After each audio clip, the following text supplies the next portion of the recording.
जिनसे दिल बहल गया और तोड़कर घर के बाहर फेंक दिया। मेरी बच्ची ने ऐसा कौन सा गुनाह किया था जिसकी तूने उसे इतनी सख्त सजा दी? सजा उसे नहीं, तुझे दी है। गुनहगार वो नहीं, तू है। अब शेर खान की हवेली के साए में आ ही गया है तो जवाब भी देता जा। मेरा दादा आसिफ खान, परदादा गुल खान और चाचा शाहरुख खान, इनमें से कौन है जिसे तू नहीं जानता? इस खानदान के बेटे की जमानत मांगने की जरूरत कैसे की तूने? बोल। हक मेहर तो हमने अपने रुखसार की हिफाजत के लिए मांगा था, अपने लिए नहीं।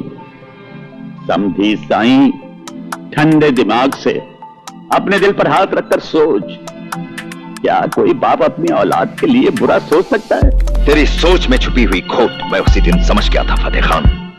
तूने सोचा कि 50 लाख रुपए और 100 एकड़ जमीन के नीचे दबकर शेर खान दफन हो जाएगा, खामोश हो जाएगा, बारात लेकर वापस लौट जाएगा। तूने मेरी जिल्लत देखनी चाहिए थी, जिल्लत। इसीलिए हक मेहर का ढोंग रचाया था तूने। बाप होने के नाते अपनी बेटी के लिए हक मेहर मांगने का हमें हक था। तेरा जो हक था हमने अदा कर दिया। अब जाकर हमारी दी हुई जमीन पर ट्रैक्टर चला, उन नोटों के तकिए बनाकर चैन की नींद सो जा। कभी अपनी लाडली बेटी को जमीन दिखा तो कभी उसे नोटों की गड्डियां सूंघा। उसके बाद तुझे एहसास होगा कि हक मेहर मांग कर बेटी की जिंदगी किस तरह महफूज हो जाती है। शायद तू ये भूल गया कि इस जमीन पर फतेह खान अकेला पैदा नहीं हुआ है, उसके साथ उसकी भला की जिद भी पैदा हुई है।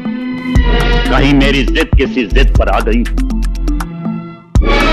तो अपनी बेटी के रास्ते में पड़े हुए बेशुमार कांटों को तो मैं अपने दामन में समेट लूंगा, लेकिन तेरे रास्ते दहकते हुए अंगारों से भर दूंगा। इतनी बुलंद आवाज में ना बोल फतेह खान, इतनी बुलंद आवाज में ना बोल। आवाज तो तेरी एक दिन मैं नीची करूंगा।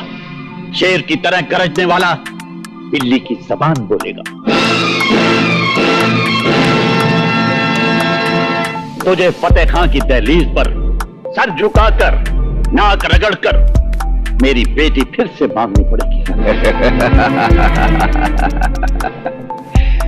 तेरी बेटी को हमने मांग भी लिया, निकाह भी किया, अपना भी लिया और छोड़ भी दिया।